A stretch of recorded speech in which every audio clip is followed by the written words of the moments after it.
This is Sky News. Our top stories this hour. Rail passengers are to receive automatic refunds for late or cancelled trains under new government plans.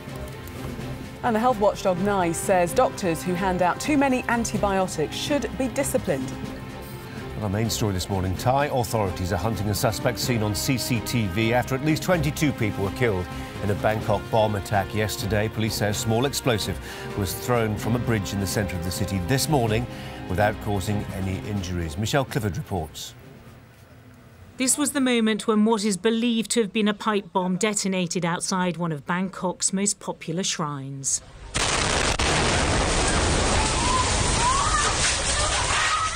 A mobile phone capturing the sheer ferocity of the blast. There can be no doubt the attack was intended to kill and maim on a mass scale, and the terrorists achieved their goal, hitting one of the busiest areas of the city. This is the worst incident that has ever happened. In the past there have been some blasts and minor explosions, but this time they aim to take the lives of innocent people. So what they want is to destroy our tourism and our economy for whatever reason. Compounding fear in Bangkok, this shocking moment after an unidentified man threw an explosive device off a bridge, sending water cascading into the air. Police say if it hadn't landed in the water, it would have caused injury. The search for that individual now added to the hunt for this man, who police say is a suspect in the deadly bomb blast. Picked up on CCTV near the Erawan shrine, he can be seen putting down a rucksack and walking off. The shrine attracted thousands of Thais and foreigners every day, and the attack has inevitably fractured confidence in a country which relies so heavily on tourism. When we left Germany, we did not think about anything like this could happen here in Bangkok, like in the city center. We were thinking about not going to Egypt, not going to Morocco, Tunisia. You just don't know where it's going to come, so I think personally it's just being at the wrong place at the wrong time, and you just don't know what's going to happen, really. There is an urgency to the search for clues. Initial thoughts were that Muslim separatists in the south were the likely bombers, but no one has ruled out the possibility of international terrorism, and that has drawn global concern and cooperation. Foreigners are known to be amongst the dead. We are closely monitoring the situation and are liaising closely with local authorities to gather information to determine whether any U.S. citizens were affected by the explosion. We cannot say at this point that we know that to be the case. The British Embassy in Bangkok is also liaising with the Thai authorities and warning tourists to take extra care and monitor news reports. A second bomb was found inside the Erawan shrine and a suspect device located on a nearby train line. But forensic evidence has not yet provided the critical clues as to who was behind the deadly assault. Michelle Clifford, Sky News. Well, let's bring in Alessandro Ursic, who's a journalist based in Bangkok, joining us via Skype, as you see. Alessandro, welcome to you. A second explosion today, much smaller, it goes without saying, and no injuries reported, at least, but it must add to what must be a really tense atmosphere in the city right now. Absolutely, yes. The explosion happened around 3 hours ago under the Sapantak Bridge. It is a small pier which is always very crowded with people taking boats on the Chao Phraya River.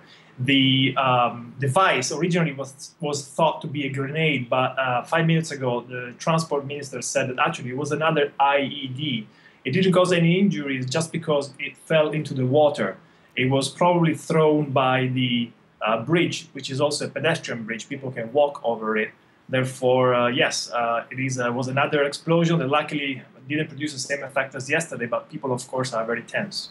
Actually, as you say that, Alessandro, looking at that footage, you do see that the impact is in the water rather than on the footbridge itself, which presumably means that its damaging effects have been minimised, which is one small mercy.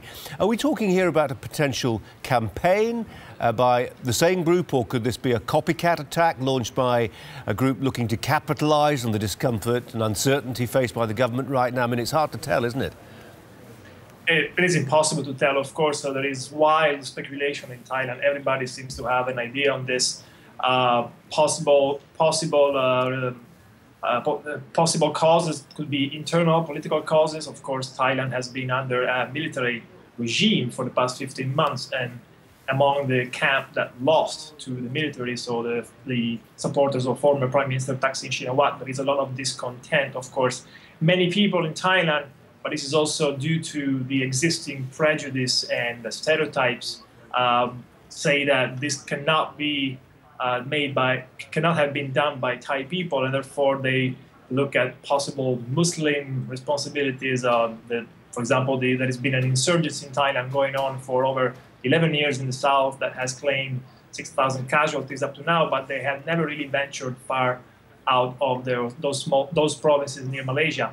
Another possible lead could be the fact that a month ago, Thailand deported 109 Uyghurs to China, so members of this discriminated minority that came here to Thailand as refugees, but Thailand, who is now getting quite chummy with China, sent them back, and that drew the ire of the Uyghur diaspora, who actually caused some violence in Istanbul last month. But all this is wild speculation, of course. At the moment, there is this footage that came out of this man, a young man dressed in a yellow T-shirt with baggy pants, with an unassuming presence, that entered the compound of the Erawan shrine yesterday, 3 minutes before the blast, with a backpack on his back, and left soon after without the backpack, having left the backpack on the ground. The images are very grainy, so it's difficult to identify the man, but of course everybody is talking about it here in Bangkok, and there is effectively a manhunt for what is the prime suspect for this terrible attack. Yeah, I mean, you mentioned that the Chinese, who increasingly form such a large proportion of the 25 million foreigners who travel to Thailand as tourists each and every year, and the government in Bangkok, I mean, they're going to be really concerned that such an important part of the economic mix for Thailand is going to be in severe jeopardy if this were to continue. They are extremely concerned. Tourism, especially Chinese tourism, is what is really keeping up the Thai economy so far. Since the junta took over last year, the economy has slowed down. The latest data talk about a growth of under 1% of GDP. The local currency has pretty much collapsed in the past month. It lost almost 10% against the dollar. And the Chinese tourist arrivals have boomed in the past 5 years. They have basically offset the decrease, or let's say the freeze of the number of tourists coming from the West. Thailand is got especially popular with Chinese tourists after a popular movie called Lost in Thailand that was an extremely successful comedy road movie in China, and they are coming in droves. Many people, of course, profit from that. Many people complain about actually even an excessive presence of Chinese tourists. But overall, Chinese tourists, like other Asian tourists like Koreans and Japanese, are extremely sensitive to security issues. And at the moment, we have 5 Chinese tourists confirmed among the dead. There are others among the over 50 foreigners that have been injured.